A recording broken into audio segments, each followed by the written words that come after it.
اللہ جب کسی سے ناراض ہوتا ہے رزق نہیں چھینتا، آب و دانہ بند نہیں کرتا، سورج کو حکم نہیں کرتا کہ اس کے آنگن میں روشنی نہیں پھیلانی، چاند کو نہیں روکتا کہ تیری کرنیں اس کے ویڑے میں نہیں پڑنی چاہیے، بلکہ اللہ جب کسی سے ناراض ہوتا ہے سجدوں کی توفیق چھین لیتا ہے۔ سجدوں کی توفیق چھن گئی تو پھر سمجھو اللہ ناراض ہے، اللہ راضی نہیں ہے۔ اور اگر سجدوں کی توفیق نصیب ہو جائے، کسی نے واصف علی واصف مرحوم سے پوچھا تھا کہ کیسے ہمیں پتہ چلے گا کہ ہماری نماز قبول ہو گئی ہے، تو انہوں نے کہا تھا ایک نماز کے بعد دوسری عطا ہو جائے تو سمجھ لو پہلی قبول ہو گئی ہے۔ تو نمازوں کا نصیب ہونا یہ اللہ کی رضا اور اللہ کی خوشنودی کی دلیل ہے، اور سجدوں کی توفیق کا چھن جانا یہ اللہ کی ناراضگی کی دلیل ہے۔ میں اور آپ دیکھیں کہ ہم کہاں کھڑے۔ دیکھیے دولت تو کفار کو بھی ملتی ہے، اللہ دولت اسے بھی دیتا ہے جس سے راضی ہے، اسے بھی دیتا ہے جس سے نہیں راضی، لیکن سجدوں کی توفیق اسے ہی دیتا ہے جس پہ وہ راضی ہے۔ تو 5 گانا نماز شعار زندگی بنا لیجئے، نماز قضا نہ ہونے پائے۔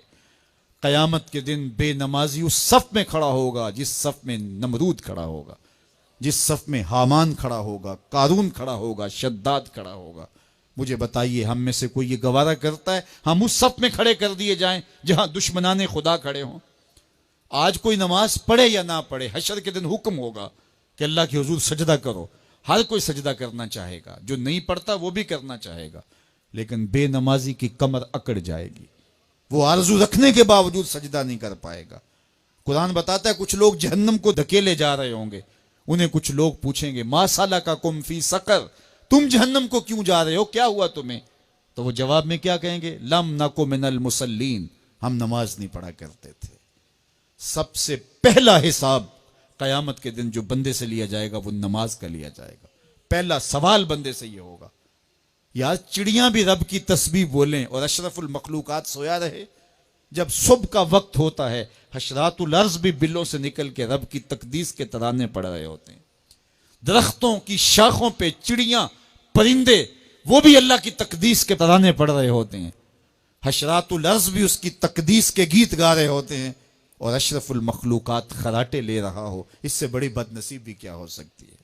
آئیے 5 گانا نماز شعار زندگی بنا لے۔ اس مجلس میں اگر کوئی بے نمازی ہے تو آج عزم مصمم کر کے یہاں سے لوٹے کہ آج کے بعد نماز نہیں چھوڑوں گا۔ اور اگر آپ 5 گانا نماز کی عادت رکھتے ہیں تو آپ کو مبارک ہو، لیکن یہ عزم کر کے جائیے اپنے گھروں میں، اپنے اعزاء و اقرباء اور اپنے دوستوں میں اس زور سے تلقین اور تاکید کریں گے نماز کی کہ وہ پکے نمازی بن جائیں گے۔ بندہ بندگی سے سجتا ہے، زندگی آمد برائے بندگی، زندگی بے بندگی شرمندگی۔ اگر زندگی میں بندگی نہیں تو زندگی کے پلے ہے کیا؟ علماء نے لکھا ہے کہ یہ سارے درخت حالت قیام میں ہیں، چوپائے حالت رکوع میں ہیں، مینڈک تشہد میں ہیں، اور حشرات الارض سجدے میں ہیں، اور انسان اشرف المخلوقات ہے۔ اس کی عبادت میں درختوں کا قیام بھی رکھا گیا، اور رکوع بھی رکھے گئے، اور سجدے بھی رکھے گئے، اور قعدے بھی رکھے گئے، اس لیے تاکہ اس کی عبادت تمام مخلوقات کی عبادات کی جامع بن جائے۔ لیکن یہ اس کے باوجود اللہ کے حضور سجدہ ریز ہونا پسند نہ کرے تو بتائیے کیسے رحمتیں اس کے اوپر اتریں گی؟ خوش نصیب تو وہ ہیں جو 5 گانا نماز ادا کرنے کے بعد تہجد بھی قضا نہیں ہونے دیتے، سجدوں سے اللہ کے حضور حاضری پیش کرتے ہیں۔ سب سے زیادہ بندہ اللہ کے اس وقت قریب ہوتا ہے جب سجدے میں سر رکھا ہوا ہوتا ہے۔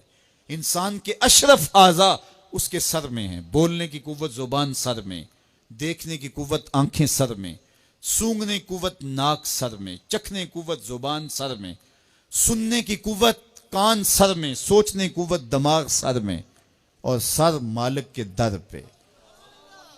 ناک بھی رگڑ رہا ہے، پیشانی بھی رگڑ رہا ہے، اور زبان سے کیا کہہ رہا ہے؟ سبحان ربی الاعلی، مالک مجھ سے نیچے کوئی نہیں، تیرے سے بالا کوئی نہیں۔ انسان کو بندگی کا ذوق جب نصیب ہو جاتا ہے، جب اس کے حضور بندہ جھکنے لگ جاتا ہے تو پھر وہ کسی کے آگے نہیں جھکتا۔ وہ ایک سجدہ جسے تو گراں سمجھتا ہے 1000 سجدے سے آدمی کو دیتا ہے۔